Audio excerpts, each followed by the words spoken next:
So, we've seen some. Sorry, I'm gonna have to put my glasses on. We've seen some pretty neat presentations this morning, and it used to be that there was a clear line between design, production, and construction, and I'd say that line has really become blurred by new technology and new process, new delivery methods. So today our panel topic is challenges in BIM production, where we're going to talk to leaders, basically. We're going to learn how they're utilizing technology to some degree. Of course, our time is compressed. We're going to hear, I hope, a little bit about how they're going to speculate on the future and let you learn from what's happening. See how companies are managing BIM and all these different processes. So we're joined by 4 reps from industry here in Vancouver. We have one from academia. We have a BIM manager. We have somebody from construction, and Scott's going to represent the architect. I'm asking him to put a different hat on today. So let's get to some introductions. Let's start at the end. Cheryl. Good morning. I'm Cheryl Stub French. I'm an associate professor of civil engineering at UBC. I've done research and have been teaching BIM for almost 20 years now. I did my first project in BIM, although it wasn't called BIM, in '97. And so for the past N years, we've been studying BIM projects and really trying to understand how BIM is informed by the way we organize projects and the processes we implement. So understanding these 3 dimensions of BIM. Scott Chatterton, HDR CEI, so I'm the international BIM lead for the company. Just also the BIM manager for CEI. You're an architect today. I made you an architect today. I have that power. I'm Laura K. Smith. I'm the BIM manager at Kasian Architects, Interior Design and Planning. I have been working in this industry for over 20 years, from CAD management to BIM management, so I have suffered through it all. And so I'm very happy to share any problems that I had, so there aren't any problems for anybody else. I'm Marwan Battery. I'm the BIM director for Ledcor Construction. Prior to Ledcor, I came from the design community, 15 years there, and then I decided to go to the brighter side, which is construction. It was a great transition for me. It came natural, and I think it comes really with the topic we're having today about that blur between division between design and construction, because I think we're more than ever becoming closer as a knit community.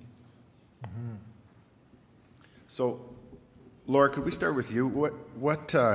How have things changed in production with BIM? I think the biggest change is the actual wanting of collaboration. I shouldn't say willingness, because there usually isn't a willingness by someone.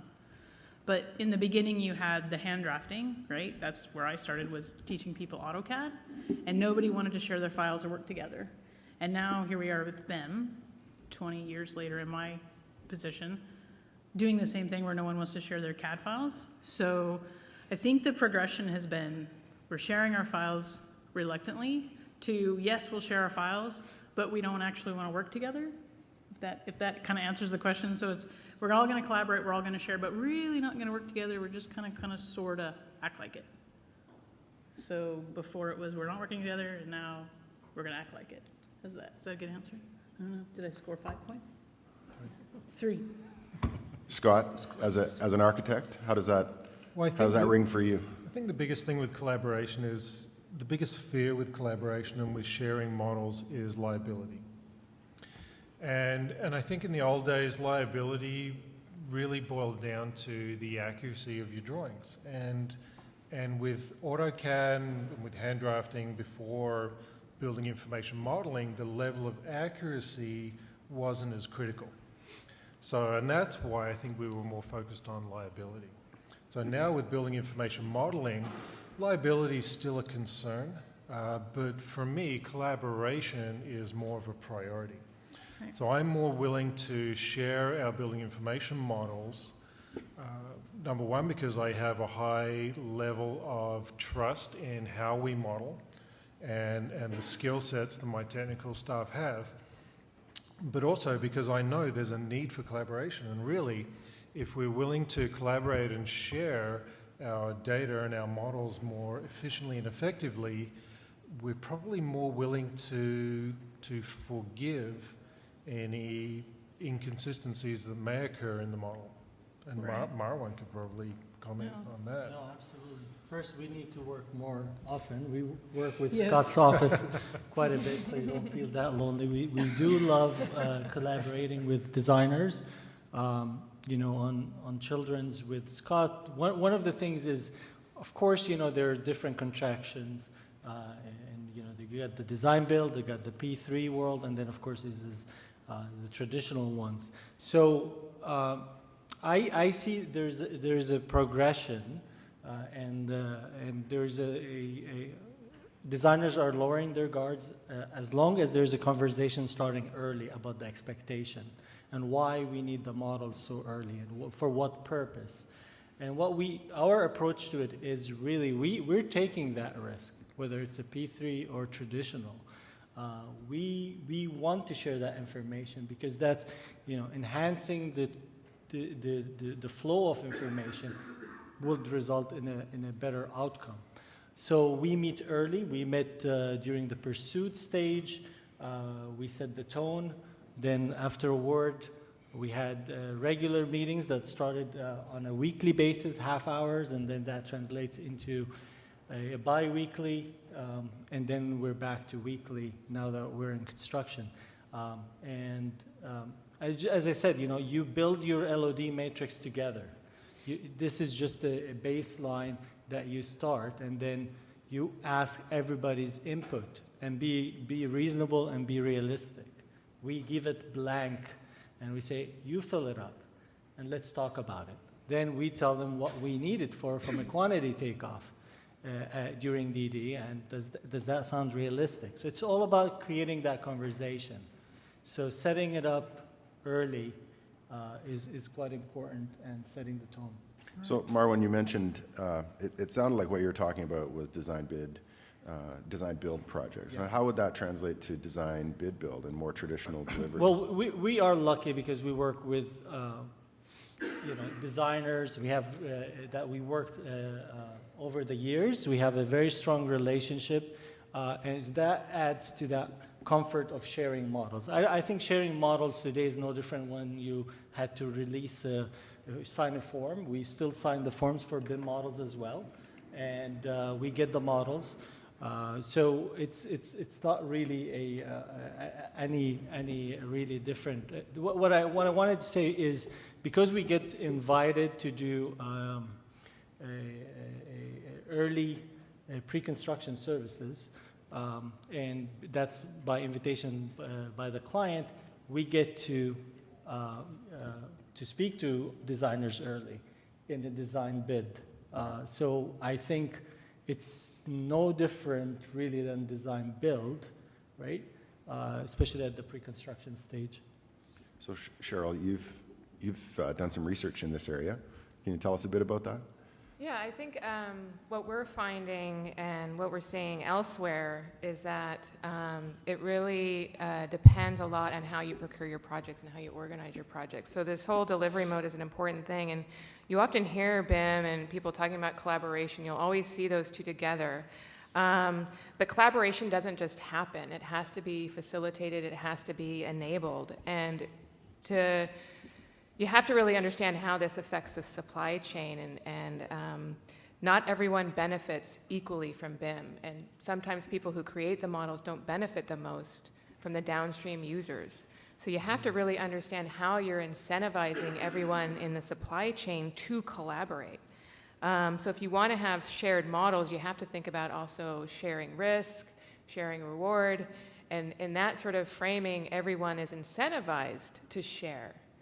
And they get paid for creating content that they will share. And so those are some of the key considerations that we're seeing. And some of the projects or some of the research that's been done, particularly in the U.S., looking at procurement modes and use of BIM, IPD is really significantly leading to big improvements in outcomes, much less cost growth, much more efficient delivery of projects. So I think we have to really think about BIM in the context of that procurement mode to really understand how BIM is being used. So when we talk about managing BIM as a process on a project, is there any one person that should be taking that lead, or is that in itself another collaboration that needs to happen? Well, and we've observed a lot of projects, and we've looked at a lot of research done by others on other projects, and it's varied, right? And so on some of the big successful BIM projects, like the Sutter Health project in the U.S., where, you know, IPD, everything was modeled, delivered early, delivered on time. They had an outside consultant who really helped them to manage that process. Other projects, and we've studied projects with LEDCOR, you know, LEDCOR has taken on a significant role in managing that coordination process and that really model management process right from design through construction. So it really can vary. I think owners have a significant impact in this sense in terms of how these projects get organized and who does what. So do you think having an external consultant to manage that process is more efficient than having just one of the consultants manage it? Does it take that element of risk away from being more centric around maybe the design or the construction or the client? I can't give a straight answer, but what I can say is that a lot of it depends on the capabilities of the team and the scale of the project. So on some of the projects that we're seeing at UBC, they're actually hiring an outside consultant to do a lot of their modeling because they see gaps in the skill set of the supply chain. So they're going, okay, until you guys are ready, we're going to use this outside firm, is what it seems like to us that they're doing. Versus other projects like Sutter that I mentioned, $320 million hospital project, where the scale and the complexity of the project maybe more facilitated them hiring an outside consultant because it was just such a big part of it. Interesting. So if we can drill into BIM in production and still considering both the design and documentation stages, the consulting stages, and construction. Marwan, how do we know that as consultants that we're delivering a model that is either immediately useful to you or at least headed in the right direction and doesn't require a bunch of rework? You know, we see that sawtooth diagram all the time, right? I'll save that. We won't put that up on the screen. But how do we know as consultants that we're delivering something that you can use? Well, just going back to the first point is, you know, you need to tell them what you want it for. So as they're starting early, of course, you don't have the luxury of that early conversation all the time. But, and that's one of the things we set up from, again, going back. I mean, I wish Bruce is here to talk about the quantity takeoff that we did with his office, where we had visited, we looked at a project in 2013 with a skin that, you know, continued to change up till now. And we were able, using the tools, is to track the change in the skin and give a true pricing to the market in that point of time. And then we went back and shared that progression of change to tell the client how that really changed. And we could have not done that if we didn't have that conversation about what the expectation, how the curtain wall need to be split, so we could do our quantity exercise. I think just constantly, I mean, in the P3 world, I think we're forced to talk more frequently. So we pick up the phone and let them know. That's, you know, the guardrail that we're taking linear feet of it is not all, it's not visible on every level. Just one example. So let's take this to the extremes. There's four of you, and you all work on we'll make the math easy. We work on 10 projects before that with also three or four other firms. That's potentially thousands of different ways of doing things. How do we know what's the best way to do things? Maybe that's a question for Laura and Scott too, but how do How do we know which way is right or best or even better? I don't know if there is a right way, to be honest. I think there are several ways, and that's the beauty of BIM in my mind, is that I can sit at a table with Scott, and what Scott and I come with works for whatever we're doing. And then I can sit at a table with Marwan, and whatever we're doing works. So it's two different ways, but it aligns with the project we're working on. And I kind of like the P3 process. I mean, I've done like 3 competition pieces of it, and I like the fact that you have to sit down before anybody touches the Revit and say, what are we gonna do? What's our LOD? Where is this going? When is our deliverable? And if we could somehow marry that into every project, I think we would have a much more successful time at collaborating and working together and developing a great product. And then that would come to the way to do things, the line that we take, right? Depending on consultant A, B, and C, or F, G, and H. Yeah, I agree. I agree. What I found, though, is the technology has progressed throughout my career, going from hand drafting to CAD to BIM and beyond, is that no one process matches every project anymore. And now, as technology and as the construction industry is fundamentally changing due to the impact that BIM is having on the industry, that it's evolving and changing more rapidly than what we expected. And with the length of projects, it's even changing during the duration of a project. So what I found as the quality control and document process manager at CEI was that the processes that we have now need to be project-centric. We have our fundamental processes. This is how we go from a project from A to B. But in between there, it really depends on the scale, the scope, and as Marwan mentioned earlier, the commitment of the participants in the project to collaborate and work together efficiently and effectively. I think trust is a big part of that. And I think that is something that is changing in the industry, and I think it's going to have an impact from materials to education to construction to everything. Right. Anything to add, Cheryl? Yeah, some things that come to mind for me is, I do think standards are going to help, and I do think we in Canada suffer from a lack of standards. There are standards elsewhere that we can build on, but this is, I think, a gap in Canada right now. Excuse me. The other thing I think is that as owners continue to develop their own processes and think about how they're going to use BIM, I think they're going to be driving a lot of the requirements. So teams aren't going to have to figure out so much what they want to do on that particular project, depending on who the team is. The owner's going to ask for specific things, and that will, I think, really influence and help teams to sort of better understand what they're going to really need to deliver at the end of a project.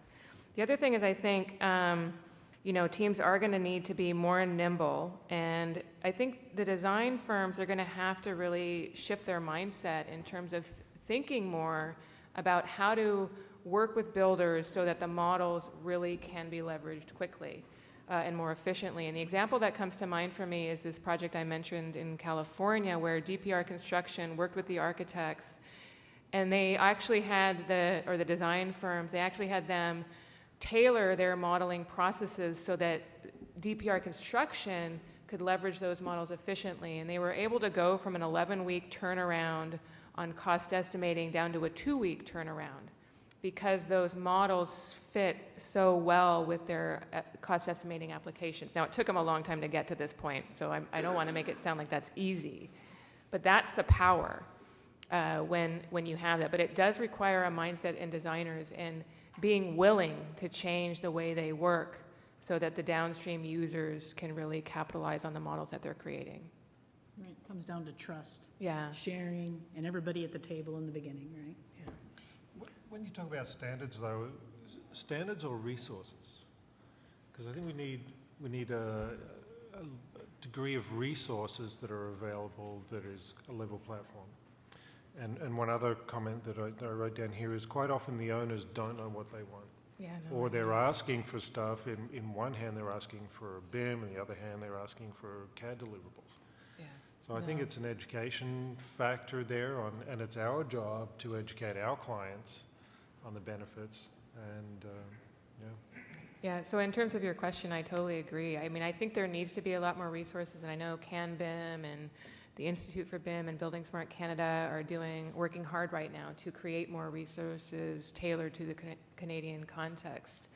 I also think standards, a better sense of standards is going to help. Now, they're not going to solve all the problems, and even in the US, there's a national BIM standard, and there's different regional standards, and it's not all worked out. But I think it will at least give us a common benchmark in which we can say, are we going to use this standard or not, or are we going to tweak it? But it's something that we can all refer to and understand. And then we can deviate from that standard as necessary, but at least it's a benchmark. Like right now, every project is different. Every project is working it out on its own. And that's really, really inefficient.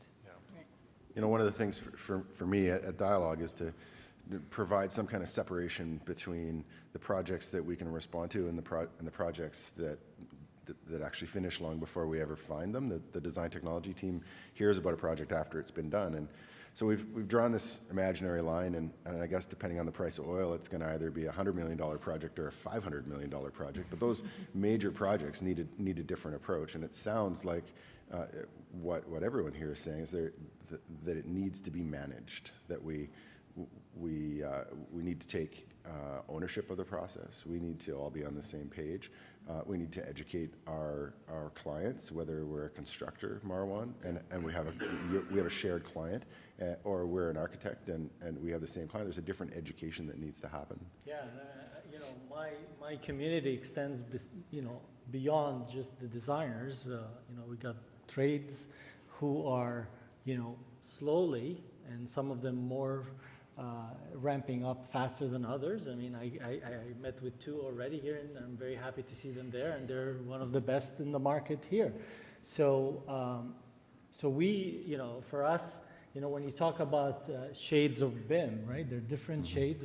Every project is unique in its way, and you're gonna look about who's bidding on this job, how you're gonna cater it, how realistic you're gonna be. I use the term BIM a la carte. You get to choose where you have high risk, right?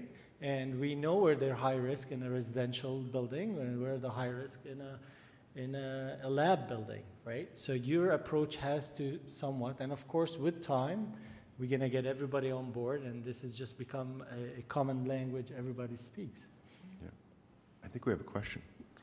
First, thank you for volunteering today. I appreciate that.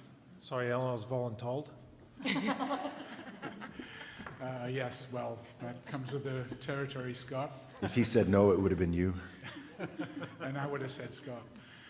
So just picking up on what Marwan said, and I think it's great that we've talked this morning about $500 million hospitals and huge projects, but the reality is that 80% of all construction projects are $10 million or less. So the question to some of the panel is, in the lessons learned in the 20% bracket of projects 10 million plus in BIM production, is there a scalable delta when you're working at the $10 million less project, when you think that's where the bulk of projects are? And if so, what do you see are the potential challenges in that delta to come down to that level of construction cost and still make something viable at a BIM level? I completely agree. It should be all scalable. I think big projects, there are lessons learned, and it's easily taking those lessons and just kind of scaling them down to the small part. At least in my experience, that's what I've done. I think it's important to take those because you've learned a lot. So you should be able to take that, put it into place, and use it for that position. I think the key with a small project, though, is you're not going to get a contractor on board in the beginning. It's going to be the owner-driven, consultant, designer-driven process. And I think that's where you can save and shape the BIM, keep BIM in line, is to keep everybody together. And then when the contractor come in, they actually have to walk in saying, here's our BIM execution plan. This is what we've done. take it and go. We're not redoing anything. So I think that's where you need to stop. Because when we get a new project, the contractor comes in and says, redo this. It's like, no, here's our plan, this is what we did, here you go. And I think for those smaller projects, the margin of profit obviously isn't as large. So really, we have to be more diligent on how we execute those projects and the thoroughness on how those projects are completed to maximize the profit on those, because there's less buffer. Yeah. So what I'm finding is those larger projects, those super projects, where the rate of complexity just skyrockets and the level of involvement, involves as many people in this room at a meeting, we're scaling that down to those smaller projects and refining it. So it's just less people, but it's still a similar process. Right. Yeah, so I would just add that, right now it seems like we're in this transition period, and this transition period is turning out to be a very, very long period, I'll just say. And that eventually more and more firms are going to figure out how to optimize this for their own personal discipline. So, certain architecture firms they're doing it, whether or not the rest of the supply chain does it, that's the way they work. And, CEI, Perkins & Will is someone that's been a BIM shop for many years now. That's how they work, and they wouldn't go back. So regardless of what the rest of the supply chain is doing, they figured out to make it work for their own processes. It's much harder for the downstream people, but there are exceptions like Div 15 who have been doing modeling themselves in a very lonely setting, but figured out how to fabricate off those models, get the models to sufficient detail so that they can really optimize their own processes. So as more and more capabilities develop, then it's not a question of who's going to do what or do we apply it on this $10 million job. It's just this is how we work. And then it won't be a question of a la carte BIM for these different projects, because everyone will be working out how to optimize their own processes. And then, of course, right now it's very inefficient, right? Lonely BIM is very inefficient. You're having to create your own models from other people's drawings and things like that. But as more and more people use it and develop that capability, then everyone just totally wins. But it does require that real supply chain engagement, and so having that capability throughout the supply chain is critical. Cheryl, let's pretend you have a crystal ball. Where are we going to be in 5 years? Is it going to get any better? I absolutely think it will be better in 5 years. I feel very confident saying it will be better. The degree to which it will be better, I feel less confident in saying. I've been here for 14 years in Canada now. I come from California. And the growth here has been much slower than I thought. But I think there's a lot of indicators that suggest that it will really ramp up. And I think the key things that are real triggers that I've seen in looking at the US and other countries is once governmental bodies start mandating BIM. And so we have projects with Alberta Infrastructure, and they are very seriously looking at this and doing it in some cases already. The Quebec government is doing it. Hydro-Quebec has done their first model-based project. D&D has been looking at it for many years, but no one's done it yet. You compare that with the U.S., where at the federal level, the General Services Administration has done it, the Army Corps of Engineers, the Veterans Affairs, other federal level organizations. At state levels, you have states that are mandating it. City levels, they're mandating it. Universities have mandates. And so you compare that with here, and there hasn't been that trigger to sort of tell industry, you better get on board, because it's coming whether you're ready or not. So I think once there is that first trigger, it'll just go really ramp up from there. So I think the four of you have a cross-section of experience across this market, Vancouver and into BC, then across the country and even internationally. How are we doing? Are we at 50%, 60, 40? What's your sense? So my role with HDR has been involved with the international companies. And what I've found is that I think Canada is very well positioned in BIM. I think there's the US is doing very well, but that's just through scale population and demand of projects. But even there, it's just pockets, and it really depends on the scope and the economics of the company driving it.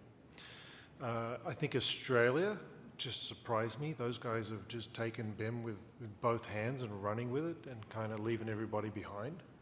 I think they're really moving forward faster than a lot of us think. And then what I have found, to my surprise, is Europe's a little bit of a different situation. They're not so centric on one software. They've got multiple platforms. So I think BIM there will evolve into more of an IFC platform, more of a collaborative multi-platform process, and that may be the case here in North America.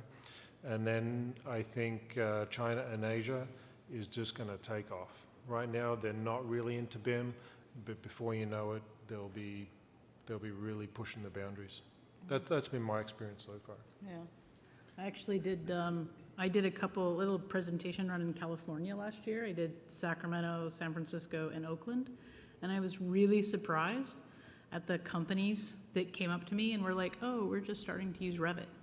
And so this was last year. So I think Scott's right that there are pockets. Like, I'm from Portland, Oregon, huge in BIM. You go there, you say the word BIM, everybody knows what you're talking about. Being in Sacramento and people actually asking me how to push BIM in their office and how to get their principals to buy in was really surprising to me.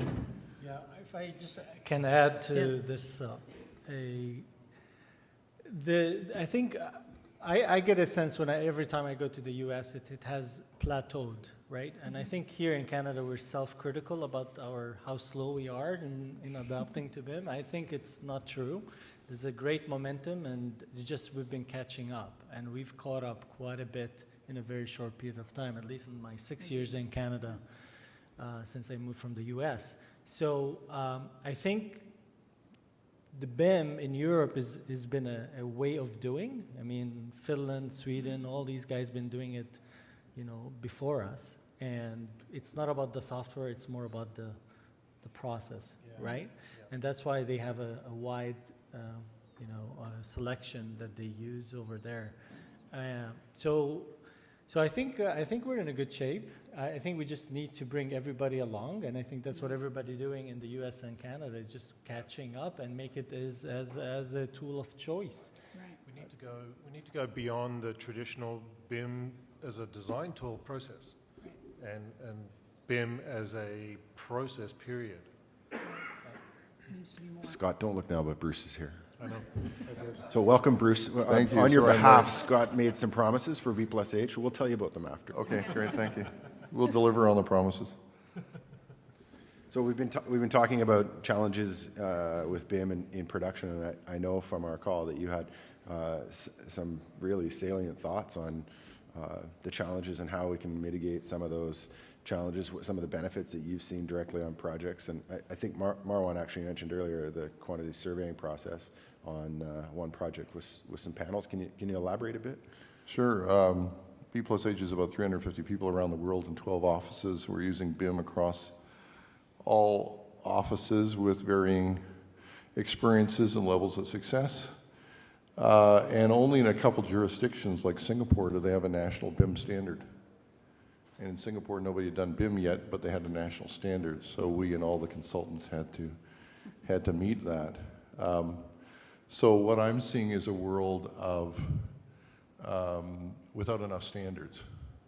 Now, I'm an architect. I don't like standards all day long, but our BIM people sure like standards because whether you have them internally or externally, it helps people work together on common platforms, especially when you're working with a lot of consultants. So I think one of the things that I'm seeing is that either we as a group or an industry need to get some modest level of standardization going just to make things more simple. If we work right now on the major P3s, and I guess the biggest thing for our firm is working more in lockstep with contractors and builders who are on various levels of BIM from beginning to highly advanced. We might have people in our offices working on multiple projects across multiple BIM implementation plans, each one with its nuances, and somebody's going to make a mistake. and they're all working at lightning speed in tight teams working hard. So what I'm hoping to see over the next couple of years, and we've seen these with all the waves of technology that there have been over maybe 20 years since hand drafting died, that if we don't do it or we wait for somebody, those teams will set up standards that work for themselves. Then the issue is with sessions like today, how much sharing is there going on? Because once a team works with us, whether it's a PCL or an Elliston or any other large builder, Ledcor, who we're working with now on a tower project, that team gets in place and they get cooking. And if you haven't noticed, teams are a lot smaller now, in part because of BIM than ever before. They're smaller, they're tighter, they're leaner, they're more organized. And are they able to transfer that experience to the next project they're working on, down the street or in another part of the world? So you mentioned teams being leaner, but is there still waste in the process? Do we still have room to trim? Yeah, I think there's a lot of waste, but then, I'm a dinosaur, so I see waste. I see waste in a lot of CAD platform things. I see people dimensioning things that are in the structural model. We fully dimensioned a set of things that were in the structural model. I don't know why we did it, but my staff seemed to think it was really important that the architect dimensioned that. I said, well, kind of, isn't it in somebody else's model? Isn't it already there? Aren't they going to build from it? Yeah. So I think there's some of those, that's just kind of shaking the tree until that sort of sorts out. I think there's some natural challenges when you get this level of collaboration that there's never been before. I mean, gone are the days where we used to issue the drawings for tender and kind of see what happened. There's more and more pre-design services and other pushes on the way we deliver projects to say, can we just see this project today? Can we see it before it goes to bid? When it goes to bid, can we spend the first couple weeks just checking everything in BIM before we actually have to build it? That's fantastic. But it's moving effort that was going to take place later into now. It's going to move the stack of contractor coordination drawings that they're doing to figure out how to get the OR ceilings in a hospital to work into the first few weeks of the project to make it work, because they're doing it on BIM. So we have to get used to that as consultants, and we have to get used to the workflow. So there's going to be some natural misses along the way, but I think we'll get there. Just to the point about waste and maximizing the value, I recently was listening in a conference where I heard the architect saying that they reached out to the builder and they looked at the detail sheet and they said, which detail did you actually use, right? And we know from a time-consuming, details take the most, right? So that's great to hear that consultants are going back and reinitiating that conversation after the project is completed and say, tell us, right? So yes, there is waste, but I think it's getting trimmer and trimmer. If I could. Sorry, go on. So just on this topic of waste, I think the important thing to recognize too is that we are still in this real hybrid process. So even on, amazing BIM projects, it's still 2D deliverables. And so you're seeing this mixture of levels of detail in your models. Some people are still in 2D, some people are not. Even architects, it's going to be a 2D detail that you're looking at, right? And of course it should be, because that value isn't necessarily there for them to do a 3D detail. But as long as we're, eventually going to have to print these things out and stamp them, it's going to be a hybrid process. And that is going to be inherently wasteful. That's the contractual obligation as the deliverable. I think, irregardless, the process will have to become more efficient and more refined and more streamlined and more cut to the bone.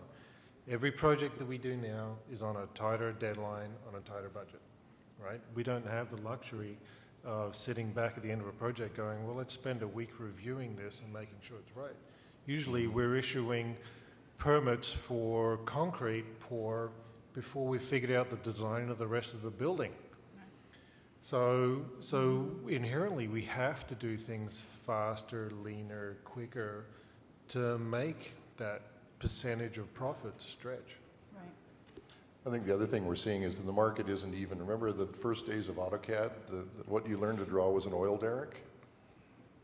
Well, an oil derrick's great because it's a process engineering platform, so everybody to do an oil derrick is pretty darn organized. Well, buildings aren't all like that.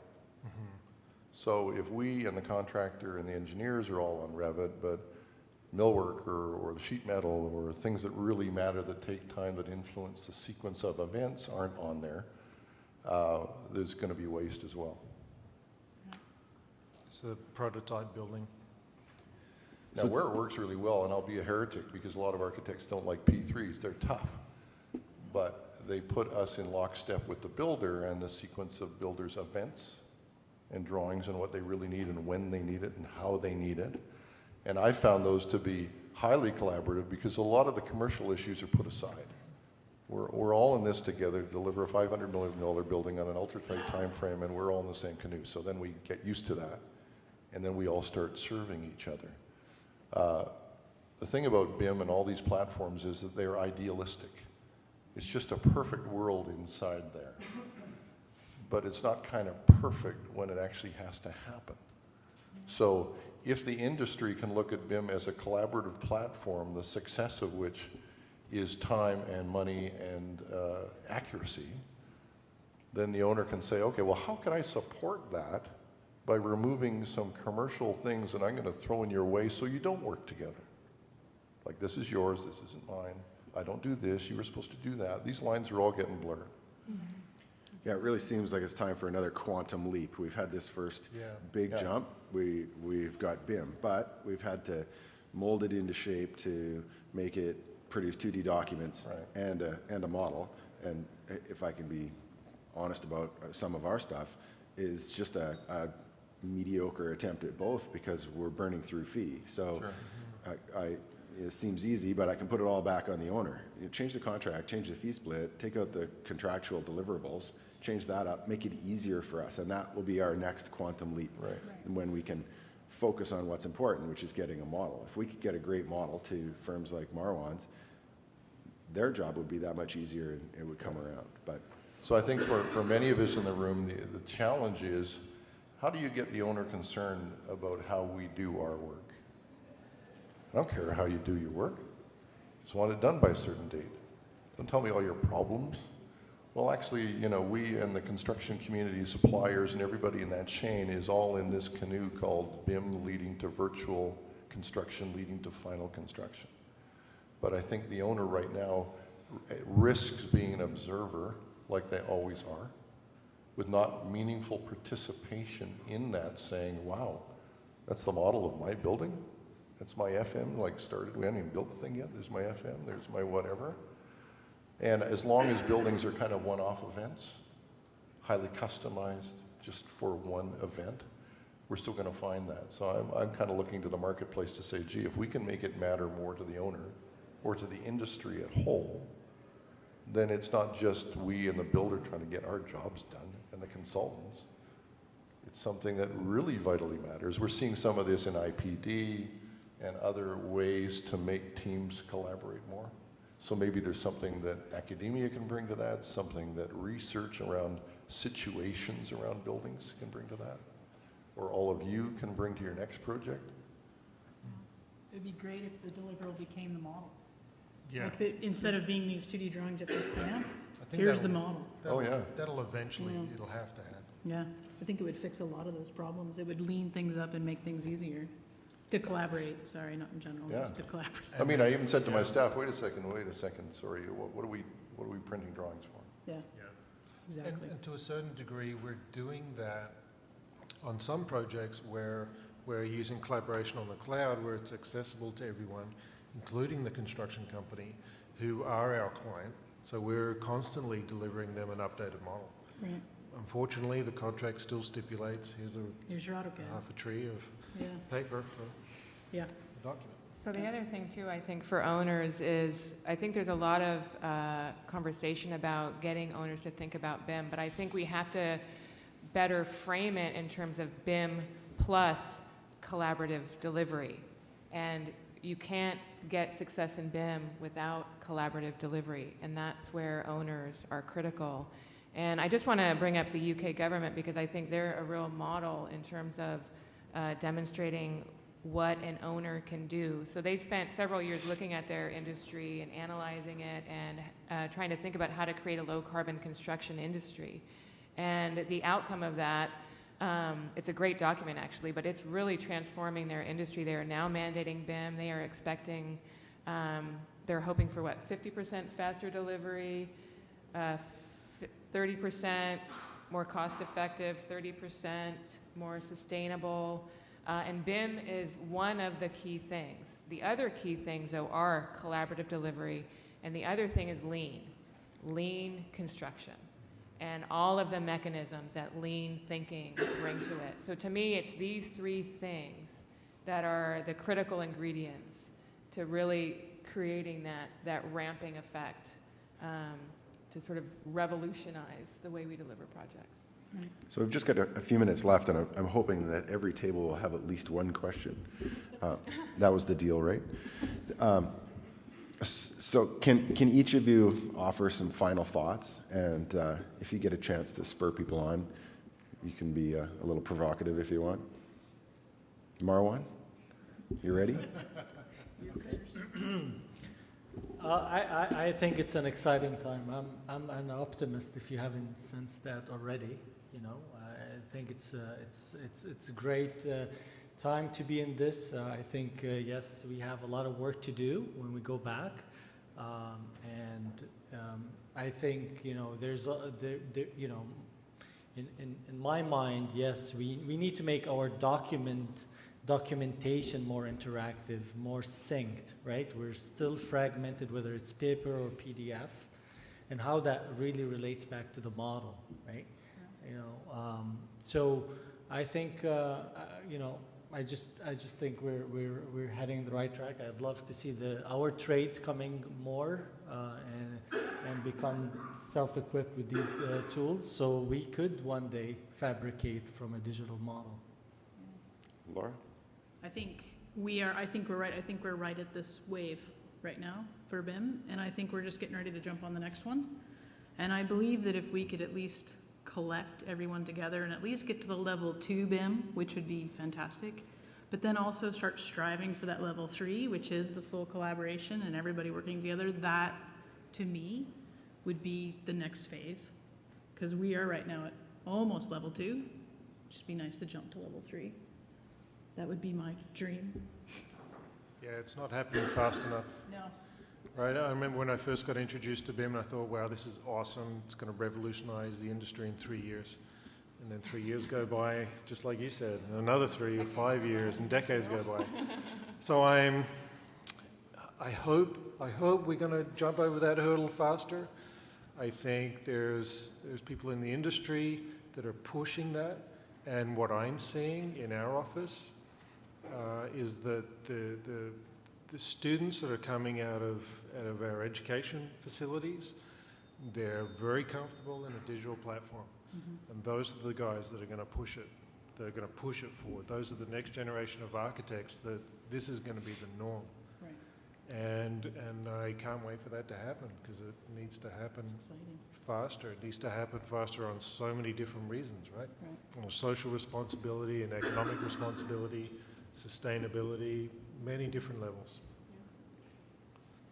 Yeah, so I'm going to bring up a question that I have gotten so many times I can't remember, which is, what are going to be the benefits for me? How much am I going to save if I get BIM? This is what I am repeatedly asked. And it occurred to me when I got this question again a couple weeks ago at an event that I presented at, is that I'm going to put the question back on the person asking it. And the question that I would ask that person is, how much is it costing you to do your normal way of working? How much waste do you have in your process? Because if you can't answer that question, you can't then ask, how much is BIM going to do for me? So you really have to understand your own processes if you want to understand what BIM is going to do for you. And I would say that the best way to do that is to try it, to pilot it, you know. So we've studied a lot of companies doing pilot projects, being very deliberate about a pilot and resourcing it and planning it out and involving, you know, from the ground up and from the top down, you know, people in the field or, you know, people doing the work. And that's how you really start to understand where BIM is going to bring a return on investment. Yeah, I think there's still some things we're trying to understand. BIM is fundamentally changing the process that architects put buildings together by. There are no juniors anymore. We will not let juniors touch the model. There's nobody who just letters things. There's nobody who just colors things. There's nobody. You got to know what you're doing. And I'm finding that more in the industry. The contractor puts the people who really know what they're doing on the model and on the team. So teams have shrunk. They've got denser and tighter. So I think it's going to mean a big sea change for how you're trained up into our profession. It's not like animation where you can say, well, you color Nemo and you make the water shine and you do this. No, no. These buildings are being done by maybe half a dozen people, maybe a dozen people in the whole team who really are in charge of that model, and 2 on the contractor side, and then everybody kind of watching. So that's going to mean some changes in our costs, in our deliveries, and the way things get done for a while that I don't think we've had a hard look at. Well, thanks, everybody. Are there any questions before we break? Technically, I'm the only thing standing between you and lunch, so I may not be popular if I drag this out too long. I want to thank the panel for taking the time to think about this in advance and to be here today. And I think that there's some demonstration from Bruce, actually, the perseverance and the tenacity to get here under a tough schedule that he's got. I think there's something we can take to BIM projects and take that tenacity down the road. So thanks, everybody.